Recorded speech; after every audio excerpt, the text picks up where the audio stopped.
It's arguing. I'm not getting rage baited. You know what? I'm not getting rage baited right now. I'm okay. As well as Christian interests, right? Representing the... Remember that the Israel lobby is composed of both Jewish interests as well as Christian interests, right? Representing... This guy's... God, dude, I'm not going to make it through this video. Okay. The Jewish interest is something called AIPAC. And they have a membership of about 100,000. But they're very wealthy. There are many billionaires in this group. So this group has financial power. In fact, AIPAC is considered the second most powerful lobbying organization in the United States. The first is the pensioners, okay? There's about 30 million of them.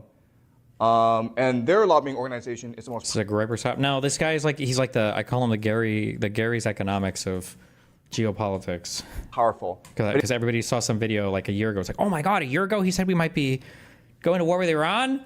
How could he possibly know? AIPAC is second. But also in the Israel lobby are the Christian Zionists, right? So for example, the organization Christians United for Israel. You see Congressman Burleson claiming Trump was briefed on human/alien hybrids. It's peak Republican insanity, good for the laws, but emblematic of the route of their autism base. Israel has 7 million people in its membership. So 7 million Christians United for Israel has 7 million people in its membership. So together, the Christian Zionists and AIPAC are extremely powerful force in government, and they want a war in the Middle East in order to advance Israel's interests. Also remember that America is now addicted to empire, because empire represents easy money.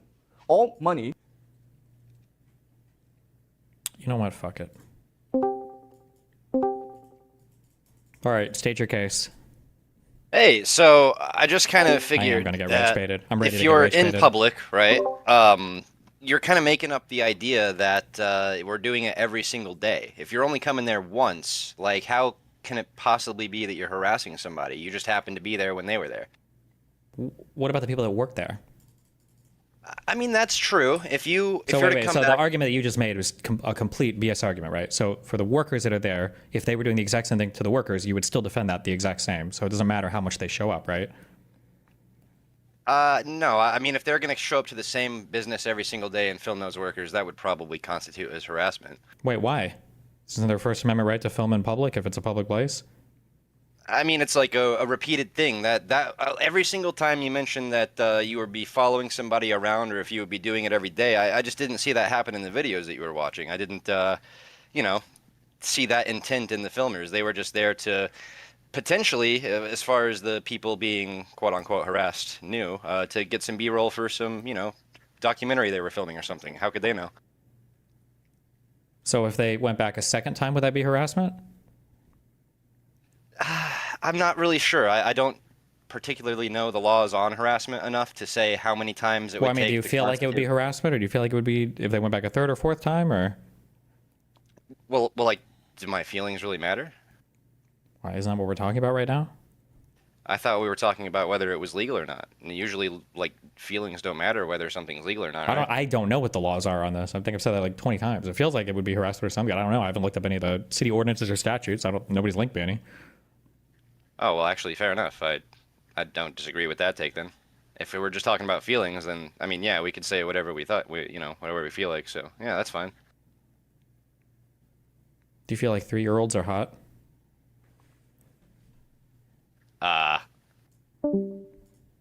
has to be channeled through the U.S. And so there are many people in the U.S. who just basically make their money by speculating on money, okay? So for example, Wall Street. And that has made Wall Street extremely powerful right now in U.S. politics. And the third force is Saudi Arabia. Remember that in our discussion of Saudi Arabia, we learned that the major conflict in the Middle East is actually not between Israel and Iran, but between Saudi Arabia and Iran. For Israel, Iran is a security threat because it supports Hezbollah and Hamas. But for Saudi Arabia, Iran represents a threat to its very existence. Okay? So Saudi Arabia must resolve the Iran problem soon. right? Now, how these three forces manifest themselves is through Trump, okay? So basically, Trump is your champion. And privately, there's a man named Jared Kushner, who is Trump's son-in-law. He's married to Trump's favorite daughter, Ivanka Trump, okay? And Jared Kushner happens to be very good friends with both Benjamin Netanyahu, who is the leader of Israel. Am I the only one that feels like he's not actually in front of a real class? I felt that initially too, that this was like a fake recording, but I think at some point students either say something or you see them leave, because I asked that. I felt like it's just a guy in front of a whiteboard trying to make it seem like he's in front of a class.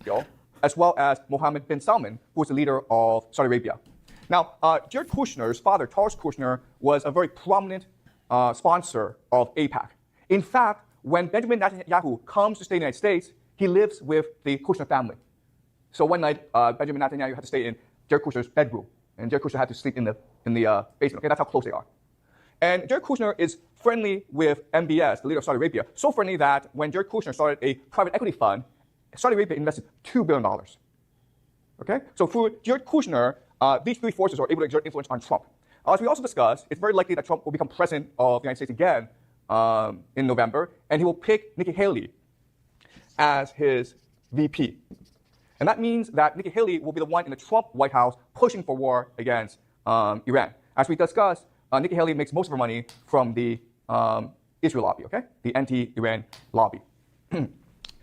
We know from the first Trump administration that these forces are able to exert tremendous influence on Trump, okay? And the evidence is, one, Trump withdrew from the Iran nuclear deal that would have secured peace between the United States and Iran, okay? Trump moved the United States embassy from Tel Aviv to Jerusalem in Israel, which was a major, which caused major friction in the Middle East, okay? We also know that Trump ignored the fact that MBS killed a journalist, okay? So we also know that Trump has been very friendly with Saudi Arabia. We also know that Trump sponsored the Abraham Accords, which is trying to bring peace between Israel and other Arab countries and unite them against Iran, okay? The last thing that Trump did, which is the most important, is that in January 2020, Trump ordered the assassination of General Qassam Soleimani, who is the leader of the who is the leader of the Iranian Revolutionary Guards. Okay, so from all this, we can suspect that in a second Trump term, war with Iran will be a major priority. Okay. So is this clear so far? All right. Now we also discussed that even though there are these forces that want war with Iran, ultimately it is the U.S. military that must implement this war. And if the U.S. military refuses to go to war, then the war can happen.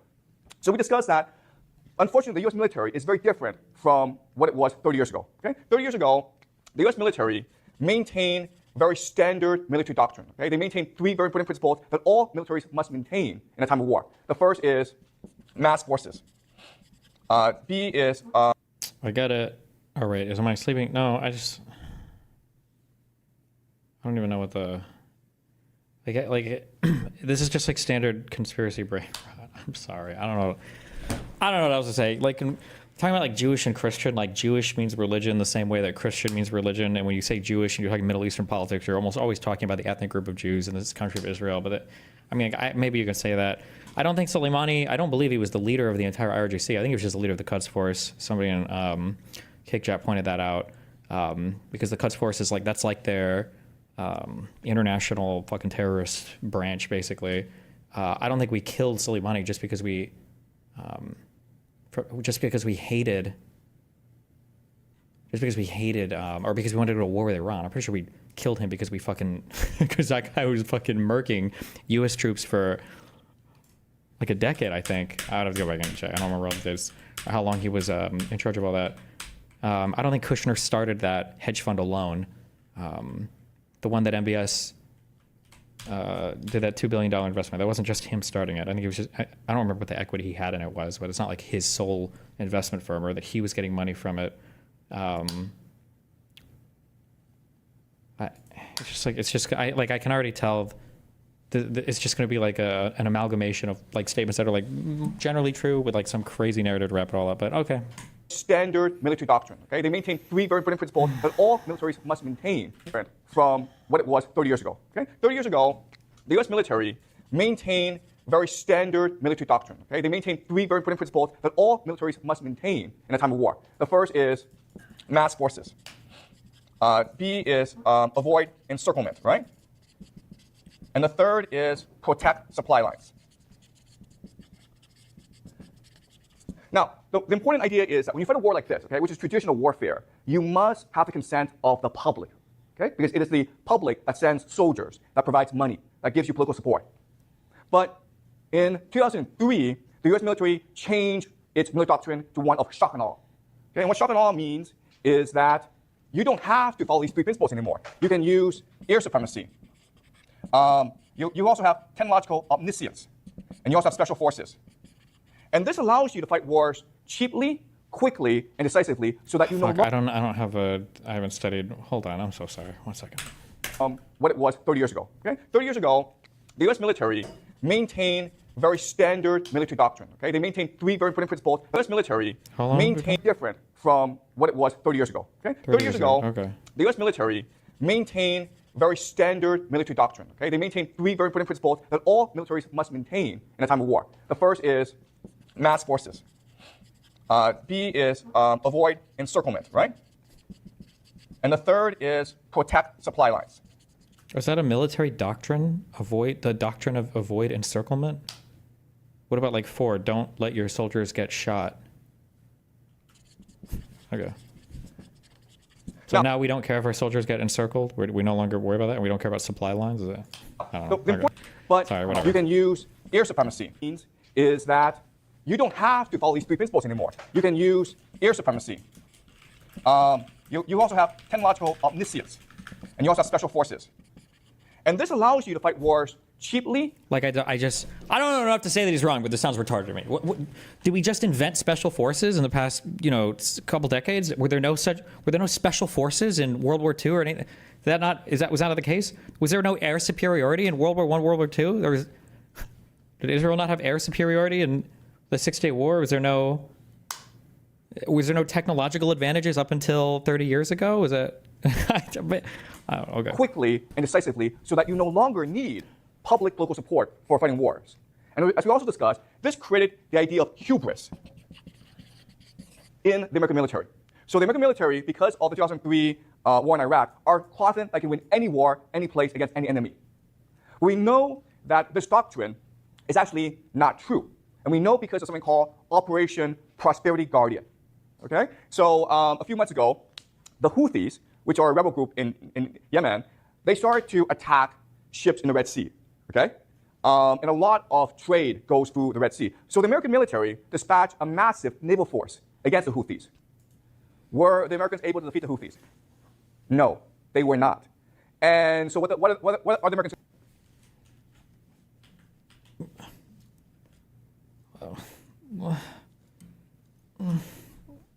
Okay. The Houthis, which are a rebel group is actually not true. And we know because of something called Operation Prosperity Guardian. Okay? So a few months ago, the Houthis, which are a rebel group in Yemen, they started to attack ships in the Red Sea. Okay? And a lot of trade goes through the Red Sea. So the American military dispatched a massive naval force against the Houthis. Were the Americans able to defeat the Houthis? No, they were not. And so what are the Americans going to do about it? What can they do about the Houthis? What's the solution to this problem? You have these pirates, the Houthis, going around and attacking these ships, which is affecting international commerce. And that's why inflation is such a huge problem right now in the world. Like the Houthis are not just like pirates, right? This is like a well-established family-turned government that has been active in Yemen for decades. It's not just like a couple of wacky pirates. What's dead may never die or whatever. What's the American military going to do about this? What can they do about this? The answer is nothing. Okay? The American military has no solution. Why? Because we have plenty of solutions. If we wanted, we could just nuclearly obliterate the entirety of Yemen. But I mean, our goal is not to defeat. The United States has never tried to defeat the Houthis. Well, you could argue as part of the 2016 to 2019 campaign with Saudi Arabia. Saudi Arabia kind of tried, and we did a lot of drone striking stuff there. But in terms of our deployments to make them stop attacking ships traveling through the Red Sea, our goal there was not to destroy the entirety of the Houthis. It was to just like blow up basically attack sites that were shooting at ships. Don't have the forces necessary in order to undertake an operation against the Houthis. No, I just don't think we want to do a full-on ground invasion of Yemen. I don't think that's the goal. What? They have special forces, they have air supremacy, and they have technological omniscience satellites, but they don't have infantry. They don't have lots and lots of ships. Therefore, they cannot stop the Houthis. Okay? And what's really important is that Joe Biden has come out, and therefore, they have technological omniscience satellites to take an operation against the Houthis. They have special forces, they have air supremacy, and they have technological omniscience satellites, but they don't have infantry. They don't have lots and lots of ships. Therefore, they cannot stop the Houthis. Okay? And what? Like, we don't. Wait, hold on. Let me check real quick. I'm so sorry. I forget sometimes. Fuck. Is Yemen an island, or does it share a massive border with Saudi Arabia? Oh, it does. It does share a huge. Okay, okay. So, I think you can walk into the country, right? You don't need ships. Also, how far south is how far south does the southern Yemen government own? Like, does the north? This is north. The North Yemen government is the one we consider friendly, right? Do they still own the southern part of this area, like where the, like to the like south of Taiz or whatever, or Sanaa? No, fuck. This is the capital city, right, of North Yemen, South Yemen. Where's the map? Who's got the map?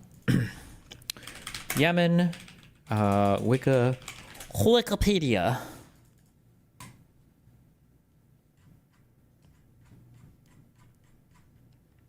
Wait.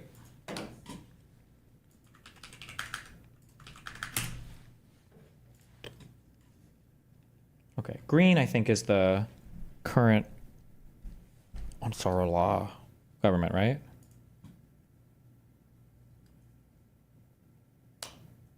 The Republic of Yemen, I think, is who we consider our dudes. Red, yellow, orange.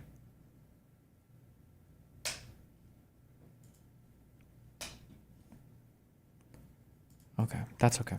What's really important is that Joe Biden has come out and said that, yes, we know we are losing the war. Like, yeah, hold on, I'm curious. When he says, okay, I'm sorry, this comment is bothering me so much.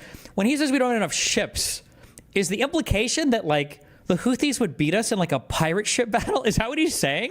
Or does he just mean we don't have enough ships to transport our people? Or does he mean we don't? I'm just so curious what he meant by that comment. I'm sorry, this is living in my head rent free right now. And attacking these ships, which is affecting what they do about it. What can they do about the Houthis? I'm so curious what he meant by that. What's the solution to this problem? You have these pirates, the Houthis, going around and attacking these ships, which is affecting international commerce. And that's why inflation is such a huge problem right now in the world. Look at the topography of the Yemen-Saudi border. Shut up, I was making a meme. I'm pretty sure it's like fucking all mountains, isn't it? In the northern part of that Yemen part. You probably couldn't march troops there. So I was being facetious. But we can transport troops into fucking Yemen. That's not the issue. Right? World. So what's the American military going to do about this? What can they do about this? The answer is nothing. Okay? The American military has no solution. Why? Because they don't have the forces necessary in order to undertake an operation against the Houthis. They have special forces, they have air supremacy, and they have technological omniscience satellites, but they don't have infantry. They don't have lots and lots of ships. What does he mean when he says lots and lots of ships? I just want to know what he means when I'm so curious about that. Okay. Or they cannot stop the Houthis. Okay? Okay. And what's really important is that Joe Biden has come out and said that, yes. Like, does he think we can, like, oh, I'm just so curious. I'm so sorry. Does he think that we couldn't stop the Houthis in the Red Sea because they have, like, they're beating us in the ocean? Like, they have more boats than us with, like, cannonballs and they're, like, fighting back the U.S. Navy? Is that what he means? I'm so curious what he means by that. No, we are losing the war in the Red Sea. And yes, we know that we cannot stop the Houthis, but we are going to continue on this path. Okay? Does that make sense? This is the idea of hubris. Not knowing your limitations. And when you are faced with your limitations, you refuse to accept your limitations. I wonder if he said the same about Russia with Ukraine. Just kidding. Okay? And that's why when the U.S. military is given the order to invade Iran, they'll probably go along with it because they cannot imagine the possibility that they could be defeated in Iran. Okay? And then you have the Iran Revolutionary Corps, okay? The Revolutionary Guard. And as we discussed last class, they want war with the United States because they're very angry about U.S. interference in Iran, right? So during the Shah regime, which was a... It's actually Islamic Revolutionary Guard Corps, not Iranian Revolutionary Guard Corps. Brutal police state from 1953, and the U.S. interference in Iran's class. They want war with the United States. because they're very angry about U.S. interference in Iran, right? So during the Shah regime, which was a brutal police state from 1953 until 1979, the Americans were the ones who were backing this police state. So there are many who are angry about this. They're also angry about the fact that the U.S. continues to protect Israel and Saudi Arabia. Okay? And they're also angry about the fact that Trump killed General Soleimani. Okay? And as we discussed, it's possible that the Revolutionary Guard Corps killed last week the president of Iran, Abraham Raisi, because he was preventing war. Okay?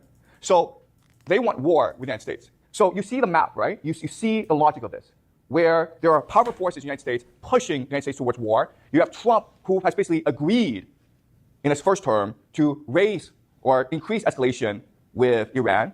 Within the Trump White House, there'll be Jared Kushner and Nikki Haley to push this war, both privately and publicly. The U.S. military has so much hubris that they think they can win this war, and Iran wants to provoke the United States into invading it. Okay? And Iran can have many, so Iran has many. Okay, so just to be clear, almost all of this guy's predictions were fucking completely wrong, okay? Kushner and Nikki Haley are not involved in the current White House. Iran explicitly tries not to provoke the United States, right? Hey, we're bombing the base in Qatar, letting you know. Hey, 2 hours. Hey, there's still some troops. You want to move them around? Oh, okay. All right, hey, we're bombing you now. Okay, hey, just letting you know. We bombed you. Sir, there was no damage. We obliterated that base, and now we're done, okay? Like so basically, every prediction this guy made was basically wrong, but okay, this is literally the future teller. Okay. Strategies in order to provoke the United States into war. Okay? Gotcha. Basically, the United States is looking for a reason, and Iran wants to give them a reason. And that's why I think war between the United States and Iran is very likely in the next 2 to 4 years. Especially because if Iran wanted to provoke the U.S., that would be the easiest fucking thing in the world. Just start arbitrarily bombing U.S. bases. Just start shooting everything. Why would you? That's such an easy thing to provoke. And it's Donald Trump. You could literally fucking... Donald Trump's like the easiest guy in the world to provoke to do anything. Okay, any questions so far? Are we clear about where we are so far before I move on? Any questions? Okay, so now let's talk about the actual war. So here, most of this is speculation, okay? But I'm using speculation in order to help us better understand what a war would look like, okay? So let's pretend that it's March 2027, okay? And Trump goes on TV. He announces Operation Iranian Freedom, a full-scale U.S. invasion of Iran, along with Israel, Saudi Arabia as its main partners, but... Wait. Would Israel and Saudi Arabia do a joint military operation? Is that are we ready? Are we at that stage in the world where that would happen? Maybe a lot of progress has been made in the last 2 decades. The only frame of reference I have for this is in that I remember. This is one of the reasons why Netanyahu and Israel were so ass-pained about Saddam Hussein was in the Second Gulf War. Saddam Hussein was like lobbying Scud missiles over into Israel with the dream of drawing Israel into the war because Saddam Hussein's idea was, well, if Israel joins, all of the Arab states are dropping out because fuck that, because they hate these motherfucking Jews. And I remember when Israel got scudded, I think Bush explicitly said, fuck off. Like, you guys just need to sit here and with your thumb up your ass and, eat shit. You're not allowed to join this war because if you do, okay, Abdul and Al-Jamali are going to fucking hate us. So is there ever a world where Israel and Saudi Arabia are doing joint military operations, especially with the ongoing Palestinian thing? I don't know. Inshallah, brother. United Kingdom, UK will be involved. Australia will be involved. UAE will be involved. You think you think Trump is building an international coalition to do anything, let alone to invade Iran? I don't even think we could get the rest of the world to support us that much to just bomb their nuclear fucking facilities. Poland will be involved. Okay, so you have many countries attacking Iran together. As Poland flies all of its troops over a burning Ukraine to go and fight a war in Iran. Okay. And Trump goes on TV and explains to the American public why the United States is fighting this war. Okay, and this is what Trump says. First, he says that for the past year, there have been violent protests in Iran. You have religious protests, you have political protests, you have ethnic protests. The Iranian people are sick of the Ayatollah. They are sick of the dictatorship. They want democracy. They want freedom. And in response, the Revolutionary Guard are killing thousands of protesters. Iran is on the brink of civil war. Therefore, the United States has an obligation to protect the people of Iran. Okay? The people of Iran are praying for freedom and democracy, and the United States, the world's greatest democracy, must give them democracy. Okay? So the first I think like the year 2001 call, and they want their talking points back. What the fuck? reason is freedom and democracy. How could you make this? What about the fucking collapsed Syria for the past decade? Why didn't we go in? If this was such an easy thing to do, why weren't we involved in Syria? And that has so many implications for everybody. For whatever argument you could have made, like if you were asking me to predict if we were going to go to war with somebody, I feel like Syria is a way easier buy, no? We could make Turkey happy. We could make Israel happy. We could piss off Russia. We could, like, it gives us better, it's just better for everybody in terms of our interests, would be my guess. I wonder why we didn't just fucking fuck shit up in Syria. Probably because the rest of the world would be mad at us. Maybe? Maybe? Hold on one second. Need my water, 1 second.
Second, Jesus. U.S. intelligence, along with Israeli intelligence, have discovered that for the past 2 years, Weapons of mass Iran destruction. has been working very, very hard on developing a nuclear bomb. In fact, Iran is only 1 month away from having 3 nuclear bombs, so that New York City, San Francisco, and Los Angeles could all be destroyed. Okay? So to prevent this, we must strike first to stop. Imagine you're a Jew and it's like, fuck, we just found out Iran got nukes. They've launched them. They've launched the nukes. We're finished. All of West Jerusalem, Tel Aviv, Haifa, Jaffa, one of those. No, sir. Actually, they're going to LA, San Francisco, and New York City. Oh. Thank you, God. What? Okay. Yes. Stop Iran's nuclear program. Okay? Third, Iranian proxy. Regarding the Houthis, isn't he saying the U.S. current approach to combating the Houthis with limited strikes will never be successful because of the way the Houthis operate, and we aren't willing to risk a full-scale war because of the impact on global shipping?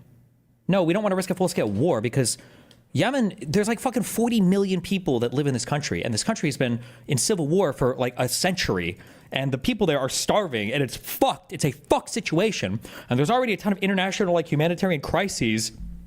With regards to the last time, less than a decade ago, we were involved with Saudi Arabia of just bombing Yemen. The terrain is vicious. The people that have been fighting there have been fighting for a long time. It would be like a protracted Iraq or Vietnam 2.0 with no clear military objectives, with no clear government to step in and rule over all the people afterward. Like, it would be a clusterfuck of a massive scale. It would just not be good. It would be so clusterfucked.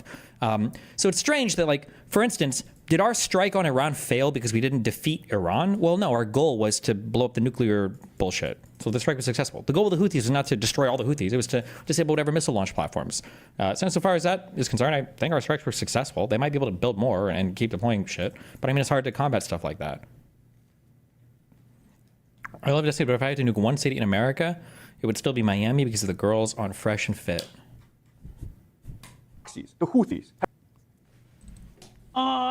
Base? Hezbollah, many groups have been disrupting shipping in the Middle East, in both the Red Sea and the Strait of Hormuz. 40% of the world's oil passes through that region, mainly to East Asia, China. Can they get all the way around to the Strait of Hormuz? Is that true? I thought the Houthis were just fucking shit up in the Red Sea. Houthis, Strait of Hormuz, maybe? I like how I spelled it wrong. Yes! Yes!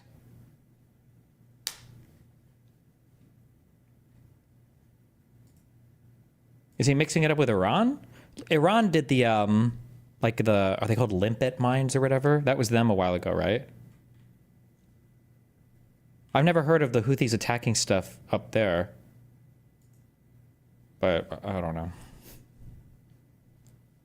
I mean, why am I saying I don't know? I don't trust this fucking guy for anything. I feel like he's made too many weird mistakes, but whatever. China, Japan, South Korea. Our global prosperity is at stake. We must go to war to protect these shipping lanes and ensure that the oil goes to China, Japan, and South Korea so that they can continue their economic prosperity. So the United States, as the world hegemon, has a responsibility to protect global prosperity. Okay? Yeah, that's definitely a Trump line. How could he be so wrong?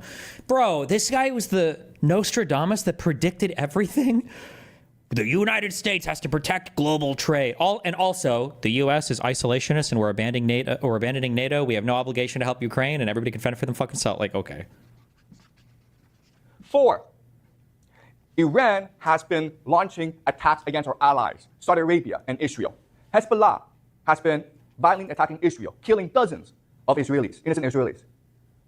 The Houthis have been attacking Saudi Arabia oil fields. Oh, God. Damaging the economy. We have an obligation to protect our allies, our friends in the Middle East, okay? And the last reason is we know for a fact that the Iranian Revolutionary Guard Corps is a sponsor of... It's Islamic Revolutionary Guard Corps. I mean, I've made that mistake in the past, but I'm also not marketing myself as a college professor with the channel Predictive History. But okay. Terrorism. Last week in a mall, there were gunmen who went and killed 107 people. Our intelligence says that it was most definitely an Iranian operation. Okay? So for these 5 reasons, we have decided to invade Iran. But don't worry, this invasion will be successful because we have a lot of allies. The UK, Israel, Saudi Arabia, all friends will be part of this operation. Our special forces are already in the country looking for their air bases and their missiles. We can knock them out at the beginning of the war. Also, we don't know where they're. They're the secret air bases that we don't know where they're at. We're in. Where are you in? We're in Iran. All right, what are you guys doing? We're looking for the airports. It's like, guys, we got Google Maps. Okay, we typed in airports Iran and we found them. Fuck. What are we doing here, sir? We have been in contact with Iranian opposition groups. They want to overthrow the regime. And when we help them, they will install democracy in the country. Okay. Our American military is the greatest in the world. In 1991, our military defeated Saddam Hussein in 100 hours. In 2003, our military defeated Saddam Hussein in less than 3 weeks. To prove that we are the greatest in the world, we will defeat Iran in only 2 weeks. So do not worry. We will be strong in protecting democracy, freedom, and global prosperity. Okay? So that's what Also, hold on, I'm sorry. Is he implying we would lose in a war against Iran? Because I think we would beat them in like 2 weeks. Uh-oh, am I falling for the hubris trap?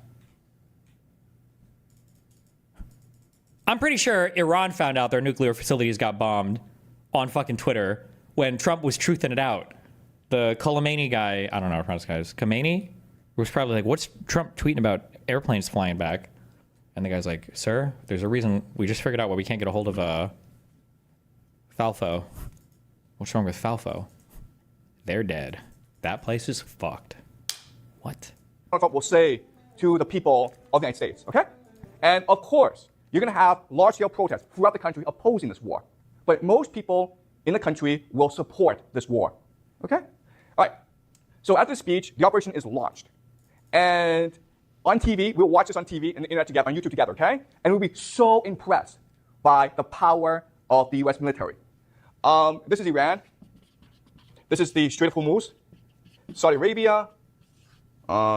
Israel is here. Red Sea is here. Iraq is here, okay? So in the Strait of Hormuz, what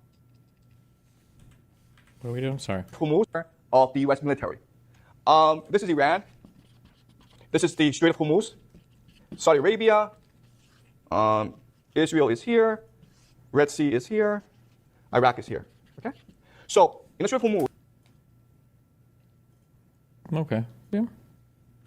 comes the USS Gerald R. Ford. It's a $13 billion supercarrier. Okay?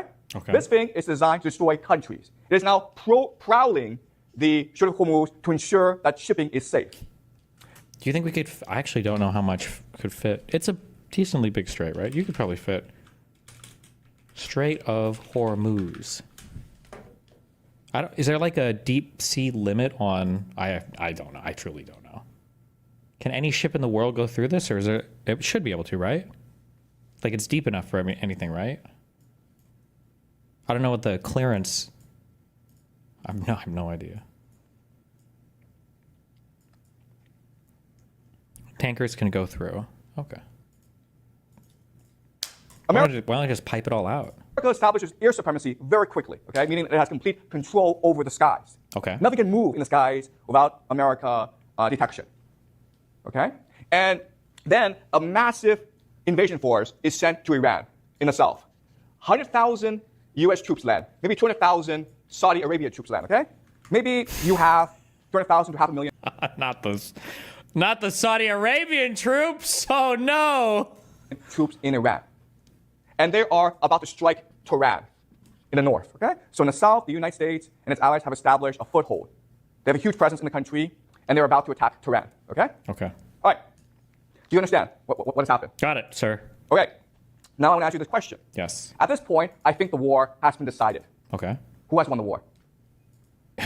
Now you want to say you'd think the U.S. would win due to overwhelming air superiority, the ability to destroy literally every single installed defensive platform on the ground, the ability to have an overwhelming technology advantage, and the ability to crush this country on like 6 different levels. That is where you would be wrong, because you didn't think about the camel fighters fighting with scimitar with their souls. America has established air supremacy. It controls the skies. U.S. Navy controls the seas. You have 100,000 U.S. troops in country ready to strike Tehran. The war has been decided. Who has won the war? Okay, obviously this is a trick question. Obviously Iran has won the war. Why? Let's go. Let's hear it. Why? 1, there are mountains, and most U.S. troops come from the Midwest, where there are no mountains, so they're a natural enemy to U.S. infantry. 2, Iran has a lot of clouds. Clouds are a natural enemy to airplanes. 3, no rivers. Our supercarriers can't get into Iran, and they will get stuck. What's the problem with this plan? Okay? This is typical American doctrine, shock and awe. This is how they fight wars. But there's a problem with this plan. What is it?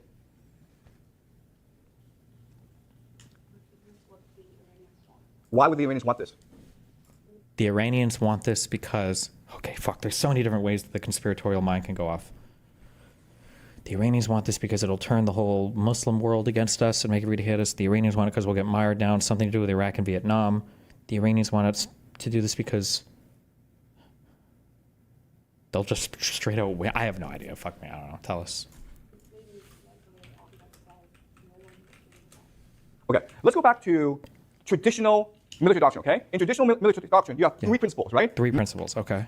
Mass forces, avoid encirclement, protect supply lines. Okay. Mass forces.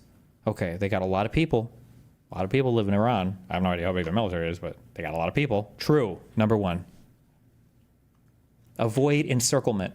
Okay. They won't get encircled, and protect supply lines. Home field advantage, baby. Okay? These are three things you must absolutely obey if you're going to war. Okay? Mm-hmm. So using traditional military doctrine, explain to me why the United States has lost the war right now. Exactly. First of all, they're encircled, okay? You know why? Because Iran are all mountains. No, I was kidding.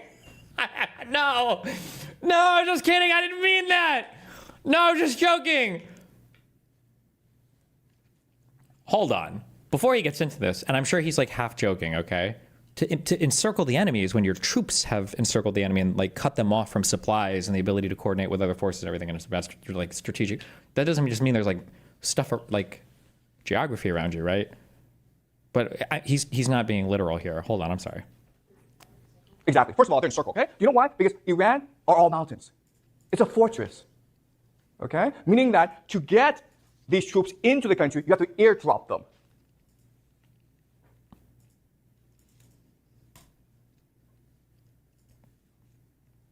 Right? But guys,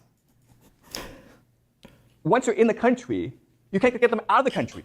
You understand? Okay, so that's the first problem. They've been encircled, right? What's the second problem?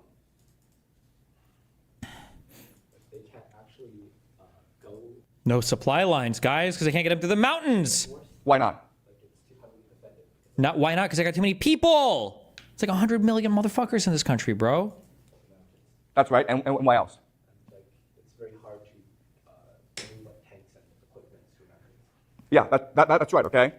So they failed to mass forces, okay? Iran is a population of 90 million people. You will need at least 3 to 4 million soldiers. What? Is that the math?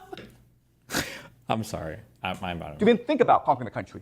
They got 100,000 in this country, okay? And as Jack says, you can't move tanks through mountains. They're not designed for mountain warfare. What are you going to do? Okay? So they can't mass forces, and they've been encircled, and what else is the problem? And this is the biggest problem. What's the biggest? No supply lines, because the supplies can't go through the mountains. Exactly. They cannot be resupplied, okay?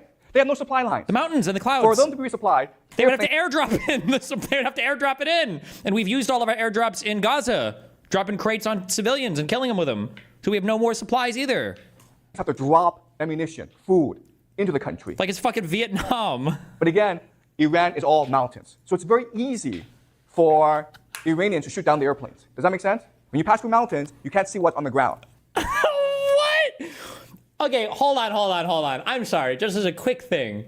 Also, please, I'm laughing. Correct me if I'm wrong, okay? Like, air supremacy, the least important thing about air supremacy is controlling the sky. That's my understanding. The most important thing about air supremacy is that you control the ground. That's the big deal about air supremacy. If you control the skies, that means that you can bomb the fuck out of anything you want, oftentimes at too great a range to even be countered. It means that you can fuck with enemy positions. You've got infinite reconnaissance. You can do targeted strikes on supply. You can do anything you want. Once you've knocked out all of their anti-air shit and you control the skies, your ability to terrorize people on the ground that's your huge thing. It's not just so like you can shoot down the enemy planes. And when you are fighting for enemy planes, it's because they want air down so they can shoot your ground troops, right? It's not just like we're going to use planes to shoot at all the other planes. And now that we've got air dominance, they can't fly any planes to shoot at other planes. Like, for Iranians to shoot down the airplanes. Does that make sense? When you pass. also, talk about being wrong on this one. Jesus. Where did our how many B-2s did we lose in the mountains when we went to bomb? Planes have to drop ammunition, food, into the country. But again, Iran is all mountains. So it's very easy for Iranians to shoot down the airplanes. Does that make sense? When you pass through mountains, you can't see what's on the ground. Like, it's what? It's what? A random guy with a rocket launcher can just shoot down the helicopter, okay? What? We lost a whole squadron of F-35s. What happened, sir? The goddamn man pads. Is that what they call them? What do they call they got them. They got them, sir, from the ground on the camelbacks. The camel riders with the recoilless rocket launcher. They got all of our F-35s. Which is what the Afghans did against the Soviets in the Afghanistan war. In the 70s? When was the Afghan Civil War? What is it? How is it even remotely 80s? This started earlier, didn't it? Wait. It was 70s, right? For the Afghanistan conflict. When the Soviets were trying to keep their dude there, and the Afghan people were like, no, we were. By the way, if you don't know, this is where we sent in the CIA to go and train Osama bin Laden from birth to be a anti-American murderer. They made a documentary on it. It's called Salt. And that's why the Soviets lost the war. A drone can take down any airplane. The Soviets lost the war because rocket launchers against helicopters. A rocket launcher can just shoot down the helicopter, okay? Which is what the Afghans did against the Soviets in the Afghanistan war. And that's why the Soviets lost the war. A drone can take down any airplanes, okay? So, in other words, I'm getting trolled. I am getting trolled. This is a troll. I'm getting trolled right now. This is the guy that's he's going to be on Joe Rogan. You want some geopolitics predictions? Within 1 year, within 6 months, this guy will be on Joe Rogan. He will be on Lex Friedman, and he will be on Piers Morgan in a one-on-one interview on a debate. There's my geopolitics predictions. If it hasn't happened yet, 6 months, and he will be on those 3 shows. Okay, there you go. Clip it. These guys are trapped. You think they're soldiers, but they're not. Stop. There are no camels in Iran. No camels in Iran? What are you talking? Next, you're gonna tell me what? There aren't any Arabs in Iran either? What do you mean, bro? What they really are hostages. Okay? In other words, these guys are trapped. You think they're soldiers, but they're not. What they really are hostages. Okay? What? Can somebody make I want an AI movie of our, like, the airplanes are like flying and it's like, what's ahead? We can't see. There's mountains everywhere. And then the shoulder-mounted rocket launchers. Don't worry, we're dropping in our... How many troops do we drop in? 500,000. Only 500,000 paratroopers? Sir, we need at least 4 million. It's a population of 90 million people, and everyone has a gun. Fuck. Did we add any supplies in? We can't, sir. With the supply airdrops are all getting shot down and coming through the mountains. There's no goddamn roads into Iran. It's impossible. They have no port access anywhere in the entire country. It's impossible to get anything in. There are mountains everywhere. We're encircled. We're trapped, sir. There's enemies all around us. Oh, enemies? What kind of enemies? The mountains. Does that make sense? You have too many people in the country, so you can't get them out of the country, but you don't have enough people to actually launch a strike against Tehran. You can't resupply them. And they've been encircled by Iranian forces. Which are the mountains. All right? Does that make sense? Yes. Okay? Okay. Now, the logic of having 100,000 US troops in the country is that once in the country, all the resistance to the regime will rise up and strike against Tehran. The Iranian army will mutiny against the country. Okay? That's the hope. Why do we think this won't happen? Because when you get attacked by an enemy, you want to fight the enemy. Why won't the Iranians revolt against their government? Oh, because remember, teachers, it's like a test. You got to go back to the beginning of class. So many sort of probably relevant. He's saying, well, because the Americans already did regime change with the Shah in the 50s, and they didn't like that. So they're going to resist it this time. That's got to be the answer. I'm a great test taker. I have the 190 IQ when it comes to taking tests, okay? That's got to be the answer. Come on, teacher. Why don't they want to revolt? Come on.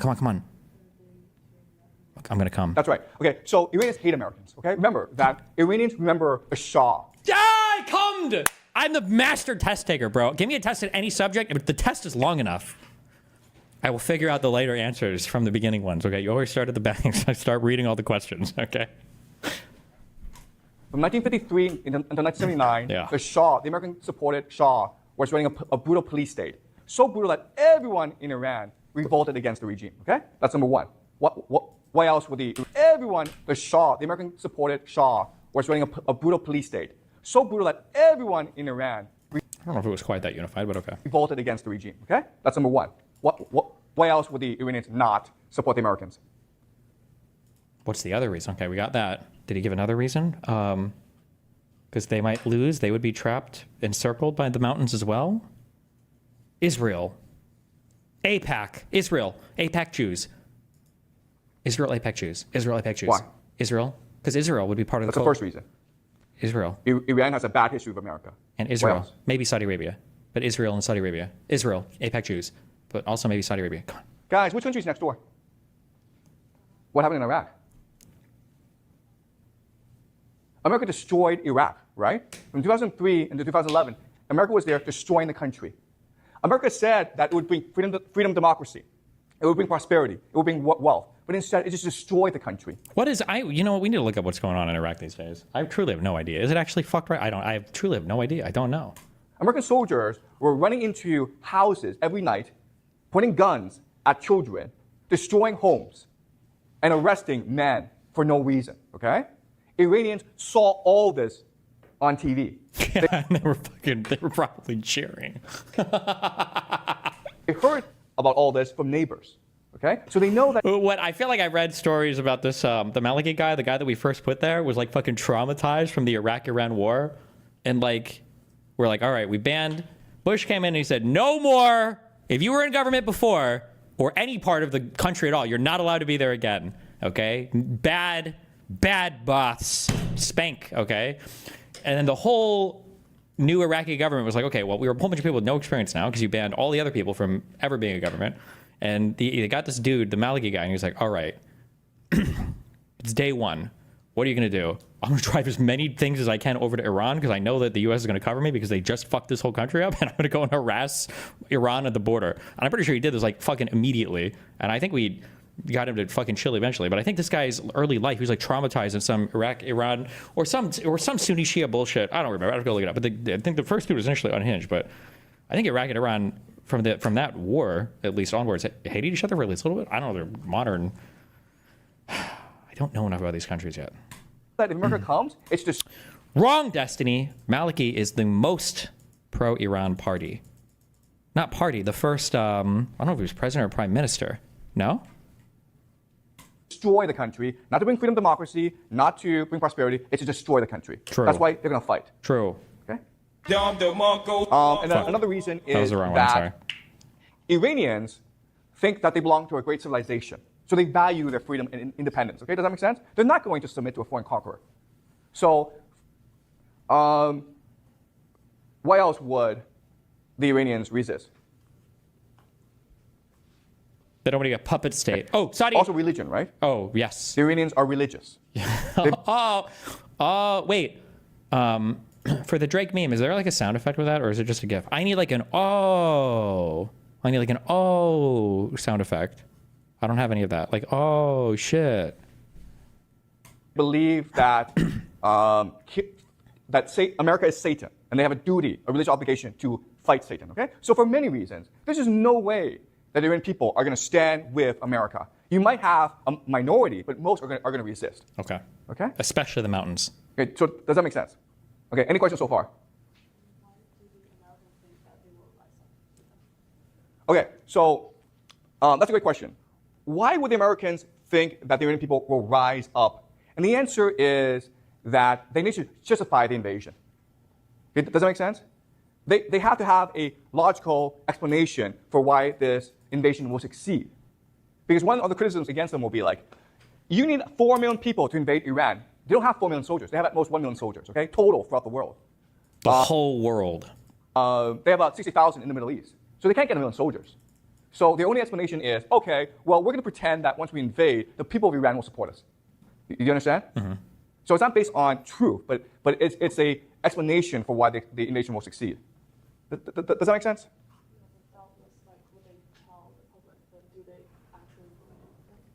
Oh, that's a great question. Okay. What was the question? That's their propaganda. Yeah. But do they actually believe this? And the answer is the answer is hubris. They're retarded. And Israel. Hubris and the Jews. Okay. AKA Jubris. They do believe this. That's when the Jews make you so arrogant, they gas you up and make you think you can do anything just to further their interests. Because they have hubris. And again, Jews. It's hard because we're not in a position. But once you're in that position where you have access to nuclear weapons, when you can kill anyone in the world, when you can see everything in the world. What do people claim this guy predicted? This video got 1.3 million views. I'm pretty sure they got this like in literally the past 2 weeks. People say he predicted the entirety of the current conflict because at one point in this video he says we'll be at war with Iran, and then we bombed Iran. Go figure. So now people are like, this guy's an actual fucking Nostradamus, bro. Nostradamus. He fucking predicted everything.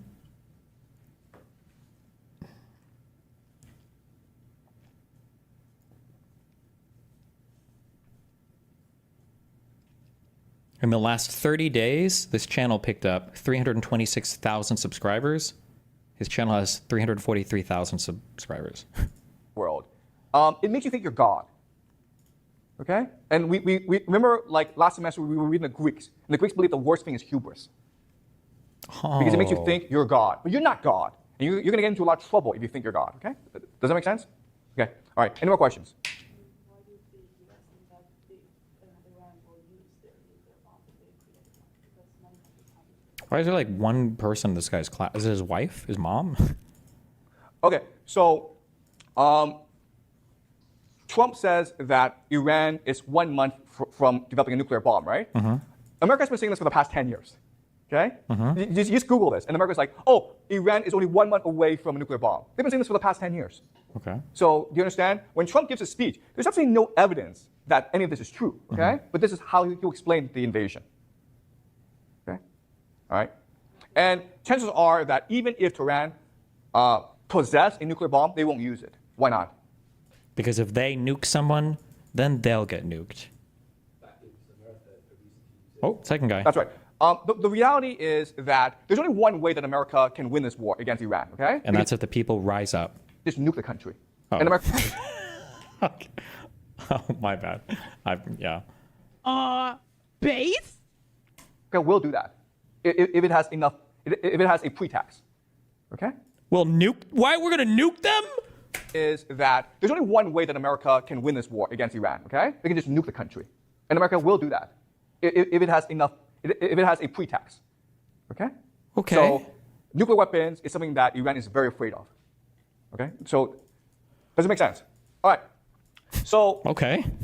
this becomes, so American soldiers are trapped in this country, okay? Yeah. So now the question then is, wait a minute How do we get out? What do we do? here.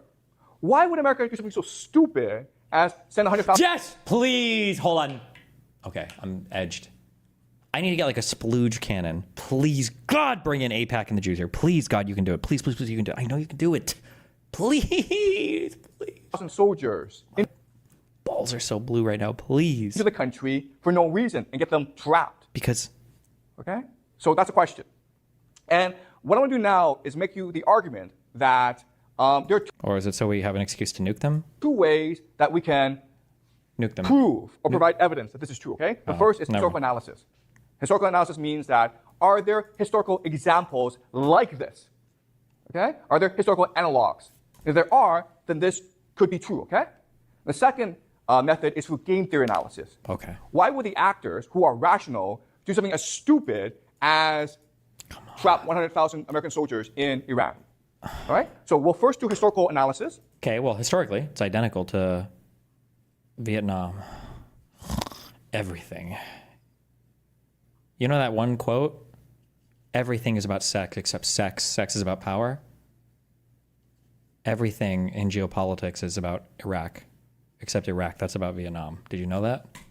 Define historical analogs, examples that are similar to this. And then we'll look at game theory to try to reason out the motivation of the actors. Okay. Okay, so let's first look at game theory. Oh, sorry. Let's first look at historical analysis. Okay, so the year is 415 BCE, okay, in Athens. Okay, my bad. Fuck me. I fucked up. Remember that we studied Thucydides, the Peloponnesian War, last semester, okay? So we will now discuss the Peloponnesian War. The year is 415 BCE. Hold on, I'm retarded. Did that war actually happen, or is this like one that was dramatically over exaggerated from older writings, the fucking Odyssey or the Iliad or whatever? That was a real war that happened, right? It did. Okay. And for the past 17 years, Athens have been fighting a brutal war against Sparta. Okay, it's a stalemate. If I had to answer yes to his question, does this make sense? So he could stop talking to me, I would call myself LOL. Excuse me, bro. Be appreciative. And then for whatever reason, a man named Alcibiades, okay, has a suggestion. Okay, and his suggestion is to win the war against Sparta, let's go invade Sicily. And Nicias, his opponent, is like, why the hell would we want to invade Sicily? It's far away. And Alcibiades is like, well, because it has a lot of money. And if we invade the country, we can take their money. Okay? And it turned out... Oh, this is like in Game of Thrones when Olenna sends all of the forces to the Lannister place, but then the Lannister army goes to the one place and they beat them. In this argument, the people of Athens really support this argument, Highgarden. okay? Because the reason why is war was Casterly costing Rock, a lot whatever, of money. yeah. And they become addicted to the easy money of empire, okay? So they want to fight this war. So Nicias has this great idea of how to convince people not to go to war, okay? And what he says to the people is, okay, guys, I know you want to fight this war. I know that you think this war is a good idea, but Sicily is a huge place. It has a navy, Therefore, we need a massive expedition force against Syracuse and Sicily, okay? We need at least 5,000 soldiers. That's a lot, okay? Because the total Athenian population is about 50,000 people, okay? 5,000 soldiers is a lot for Athens. And we need about 100 ships. And the idea is Nicias is trying to scare people into not agreeing to not fight, okay? That's the idea. Okay. The Athenians say, that's a great idea. Let's send a massive force against Sicily and Syracuse so the war can be won just like that, okay? Shock and awe. So the problem, though, is that never before in its history has Athens sent a large expedition force against another power. Okay? Does that make sense? When the Persians invaded, they were invading Athens. Athens didn't go invade Persia.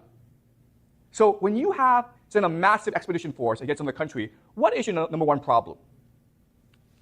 What is the thing that you must resolve? But the Athenians didn't really think about it because they had absolutely no experience in fighting a foreign war. Mm-hmm. Okay, so the enemy knows the terrain better than you do, okay? Yeah. But there's actually a much bigger problem than that. Okay. And it is what? What? How do you supply the soldiers? Okay, the biggest problem is resupply. And this is something that the Athenians didn't think about because they never fought a war like this before, okay? So they sent this huge expedition against Sicily. And Syracuse, which was a naval power, were surprised because they were like, why would the Athenians want to invade us? Okay, so for the first year, the Athenians were destroying the Syracuse army, and the Syracuse army had to retreat back into their city. Okay, and so the Athenians laid siege to the city. Okay, the Athenians, Syracuse is here, the Athenians are here, and the Athenians control the sea, right? Okay, so this situation is very similar to this situation. Okay, do you understand? But then what happened was that the Athenians couldn't resupply themselves. And the reason why is Syracuse also had a navy, and they could stop the Athenian navy from resupplying the Athenian troops. And therefore, the Athenian army was wiped out in Sicily. And this caused the Athenians to ultimately lose the war against Sparta, and it caused the Athenian empire to collapse. Okay. Okay? Do you understand? And again, historians have been trying to figure out for a long time why the Athenians would do such a stupid thing as to send a huge army against Syracuse. Because the risk of failure was catastrophic. Okay? And the only answer is, well, the Athenians had hubris, okay? They never really lost a war, and they had become addicted to empire, which is the same situation America finds itself in today. Okay? Does that make sense, guys? All right? So this has happened before in history. Okay. When the Athenians invaded Sicily and lost to Syracuse. Their entire army was wiped out in Syracuse. Okay? Because they couldn't resupply their army. Does that make sense? All right. The second example we can look at is the Vietnam War. Yes! Okay, we got there. Half come. So in the beginning of 1960, okay, the beginning of the decade, most Americans have never heard of a country called Vietnam. Okay? Most Americans didn't know what it was, didn't know where it was, okay? By the end of the decade, in 1969, 500,000 American soldiers were in the country, destroying everything, okay, but also getting destroyed themselves. 58,000 US soldiers died in Vietnam. So the question then is, how did this happen? Why would this happen? 1960, Vietnam was a distant country no one's ever heard of. By the end of the decade, 500,000 US soldiers were in country fighting this war against an enemy they really didn't know. Okay? In 1971, the Pentagon Papers came out. Oh my God. And the Pentagon Papers was a history of America's involvement in the Vietnam War dating back to the 1950s, okay? Okay. And it made three major points. The first point is that American leadership, military leadership, has been expanding the war in Vietnam without public knowledge, okay? This is what we call mission creep. So maybe at first they sent some observers to the country, then they sent some advisors and trainers, then soldiers, okay? So mission creep. Slowly over time, things escalate. And you don't really understand why things escalate, but they do, okay?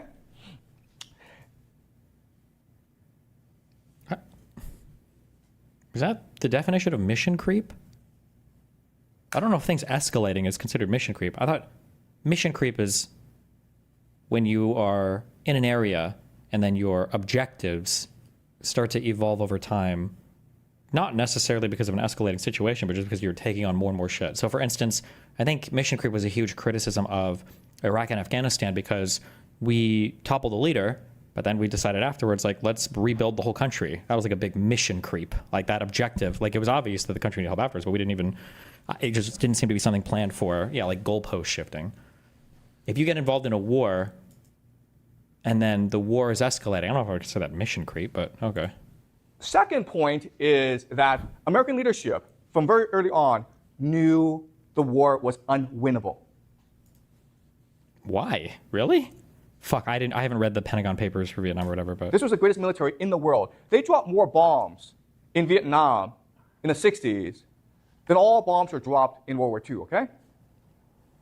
And they could not win the war. And the reason why is, to win a war, you have to solve 3 problems, okay? The first problem is kill all the bad guys. clear strategy, okay? Oh. What are you trying to accomplish in this country? What are your clear military objectives, okay? That's to avoid mission creep. Second is you must adapt to the battlefield, okay? Because all your best plans will change over the course of a battle, okay? Okay, this guy is just making shit up. There's no way that there's like a fucking, there's no textbook on this shit where it's like, these are the 3 things that you have to keep. This is like, there's no way. I don't believe this. Through all of our military analysis, there's 3 things that all of your soldiers need if you hope to win a battle. The first is high morale. It's important that your troops are in good spirits. The second thing you need is a good supply of rubber for tires. And the third thing that you need are good retirement benefits so that people join your military and they're willing to do their full contract and retire afterwards. He's just like picking random things. There's no shot that in any type of fucking textbook or widespread analysis, like, what's the important thing? Well, Military objectives, okay? adaptability is important. What? Okay? Second is you must Remember to provide your soldiers with fire pits. adapt to the battlefield, okay? Because all your best plans will change over the course of a battle, okay? So the adversary that is most willing to adapt to the battlefield will win, okay? And the third thing is the will to fight. So, What are these? well, if you want to look at a war, Like, these aren't like, none of these are wrong. It's just there's no way these are like the 3 things. who's most likely to win the war, you ask these 3 questions. 1, does this guy have clear military objectives that everyone understands? Because that will determine strategy, okay? Second is this guy adapting to the battlefield? And the third is this guy, does this guy still have the will to fight? Like, I feel like number of artillery shells would trump all 3 of these. Or I feel like, does this guy have airplanes and missiles? I feel like that would trump all 3 of these. Or like, is this guy's people starving to death? I feel like would trump all 3 of it. But, you know, does this guy have boats? If the answer is yes to all 3 questions, then the person will most likely win the war. What if the answer is yes on for both sides? Okay, and if you look at the Vietnam War, even though America was killing a lot of people, it killed 3 million Vietnamese during the course of the war, it was not destroying the enemy's will to fight. In fact, it was making them angrier. And therefore, more people were willing to fight the Americans. Okay? So very early on, the American political leadership knew the war could not be won.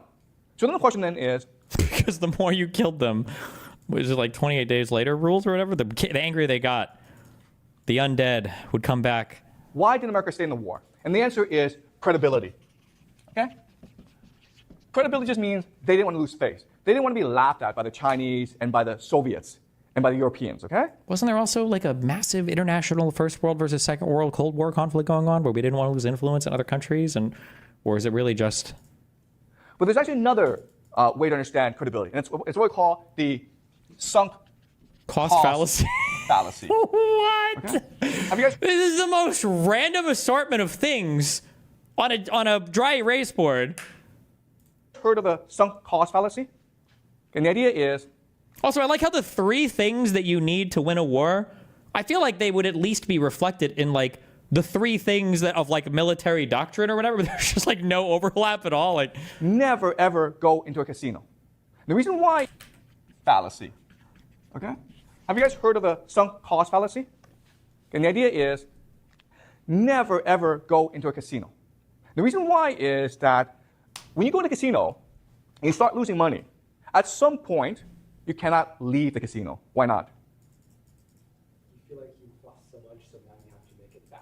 Exactly. You want to reclaim the money you've lost, okay? You've invested so much that you cannot leave. You have to get that money back. And that's a problem with war. Eventually, you've invested so much, you cannot leave the war. And that's what happened in Vietnam. America invested so much, it didn't want to. yeah, I was gonna say, if you want to get like real pedantic, and I will with this guy at this point, because this is fucking retarded. This is not really the sunk cost fallacy. My understanding of, and I shouldn't even say this, I should just fuck this guy. The sunk cost fallacy has more to do with the idea that time that you spend, okay, the problem with the sunk cost fallacy is when you're trying to evaluate from an investment perspective, okay? Let's say that we invest $100,000 in some asset, okay? Let's say that we invest $100,000 in some asset, and let's say that we watch this asset price like do this, okay? And then let's say that there's another asset, and let's say that that other asset price, fuck, I want to draw like I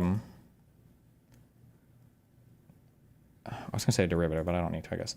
Let's say there's another asset that we can invest in that, like, I guess it looks like this. I don't know if this necessarily makes sense, but the sunk cost fallacy is when you're evaluating where your efforts should be spent, technically, assuming there's not tax, whatever bullshit, anybody that, well, actually me here is getting, okay, IP banned.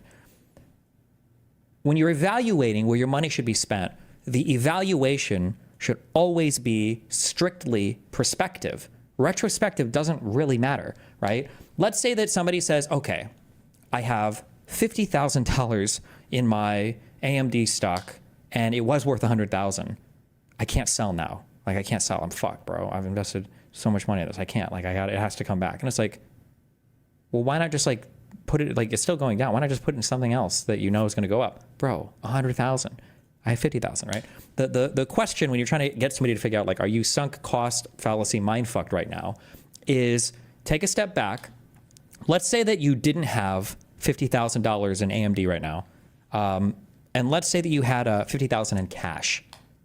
Forget the $100,000 you invested initially. Sell it, have $50,000 in cash. Would you put that same $50,000 into AMD, thinking it'll go to $100,000, or would you put that $50,000 into something else that you think is more likely to go up? And I was like, obviously it would go immediately into something that's more likely to go up. It's like, okay, that's the sunk cost fallacy. You're using a retrospective analysis to influence your perspective, to influence a decision that you should only be making prospectively, because the prospective outcome has nothing to do with the retrospective loss. Right? The markets don't care that you lost half your investment. That's not going to influence the thing going forward. The sunk cost fallacy doesn't really map cleanly onto like a war like this, because if you invest, $10 trillion in some war and it hasn't gone great so far, like, it might be that you got to cut your losses and leave, sure. But it's not like you'd be like, okay, well, let's imagine that we could just invest in another war right now and let's go do another one. It's not really the same type of thing. Like, sunken cost is not always fallacious, right? There can be a legitimate sunk cost in a thing that makes it worth sticking around in.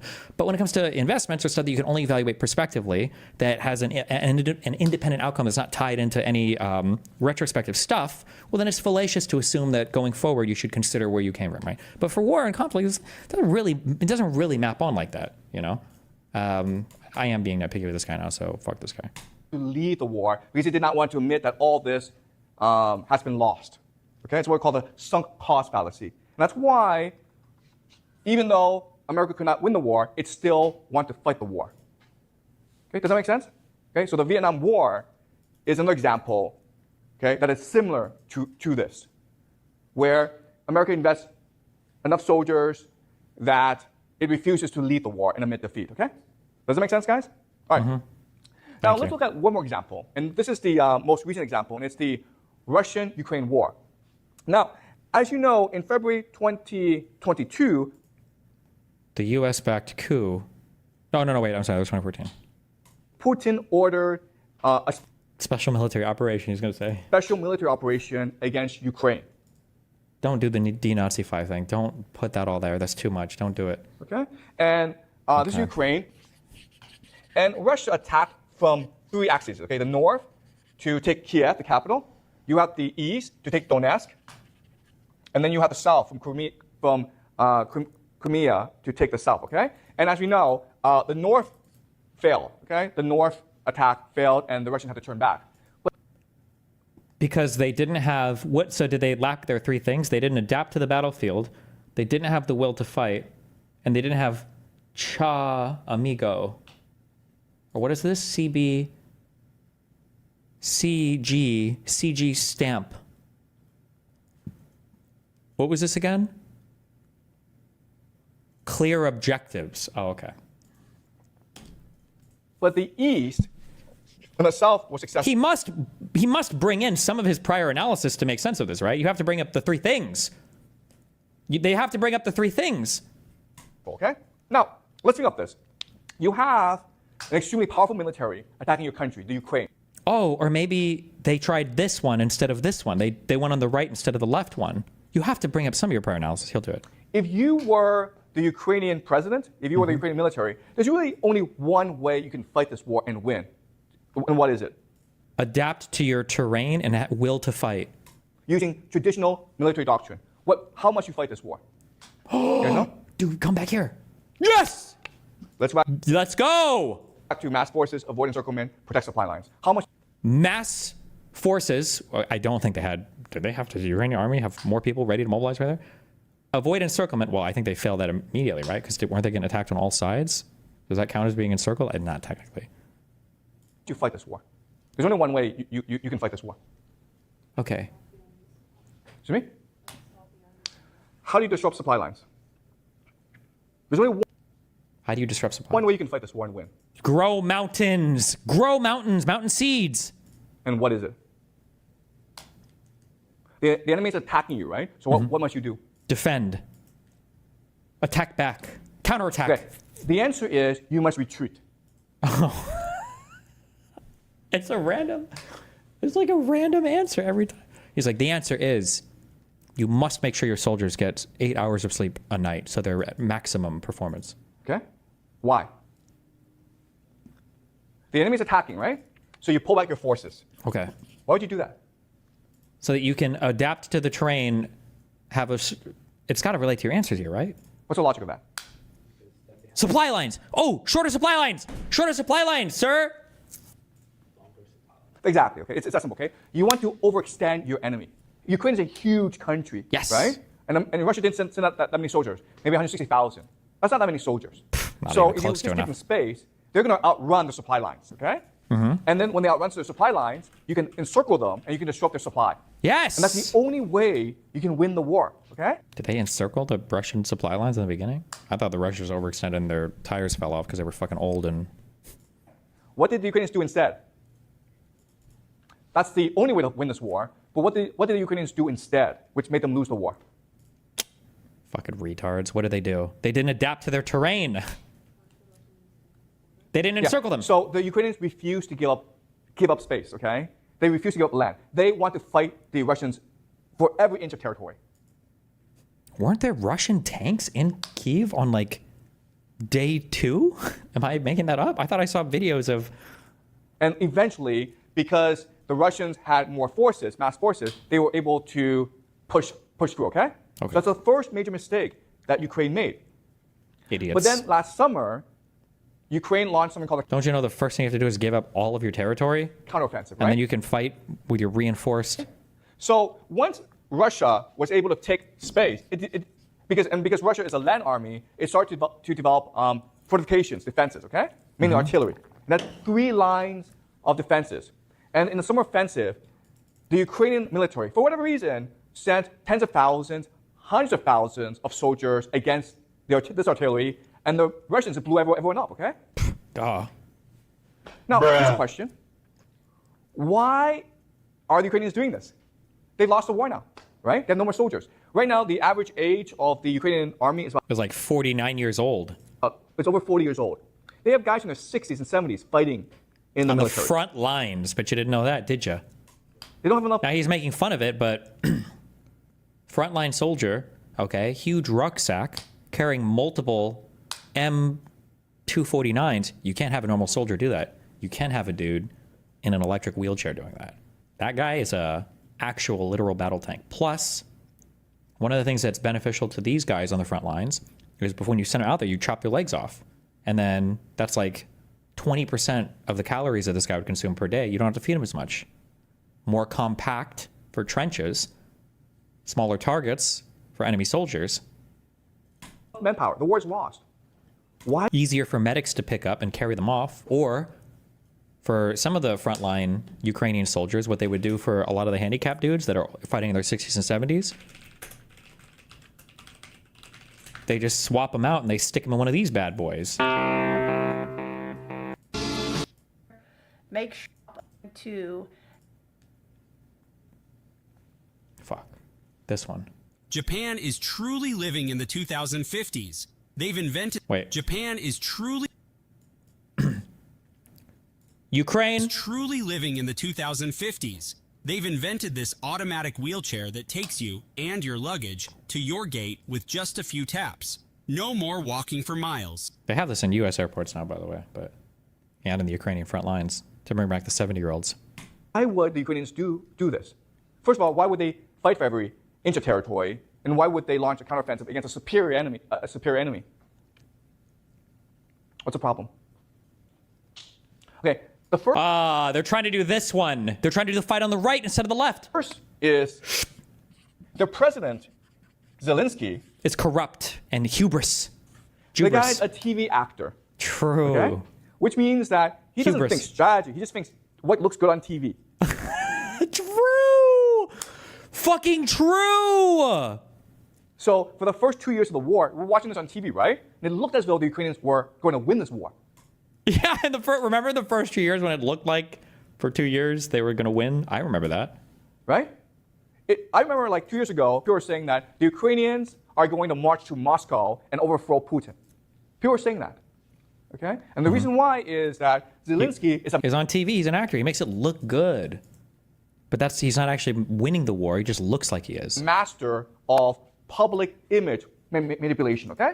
He was distorting reality for people through television. The problem with that, though, is it's not reality, guys, okay? Yeah. The reality on the ground is very different from TV, okay? So who else is like Zelensky Donald Trump. in this world?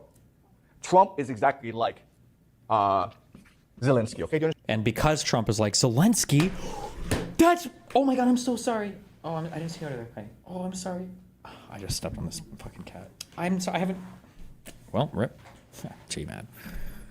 Because Trump is like Zelensky, that's why we're going to get stuck in Iran. Holy shit. Understand? Trump is also concerned about what looks good on TV. He's like, I must look strong. We must look as though we're winning this war. He doesn't really care about strategy, okay? So because of this, it's very likely that he orders a land invasion of Iran because it would look good on TV, Yes, I got it. But he's not thinking strategy. okay? So the problem with Zelensky is he cared about what looked good as opposed to actually what actually worked, okay?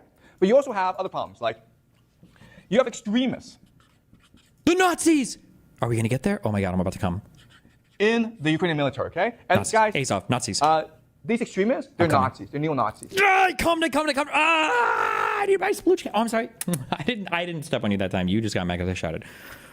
Come, get the cum cannons. And so the traditional understanding of Nazis are people who kill Jews, okay? Okay. But the Russians don't understand Nazis that way because remember, Germany and the Soviet Union fought this war. So the Russians understood Nazis to be enemies of Russia who want to kill Russians. Oh. And that's going to make the Russians fight even harder. And there were many neo-Nazis in Ukraine. They hate Russia. They want to kill as many Russians as possible. As many as possible. True. Okay? And they're the ones who are pushing for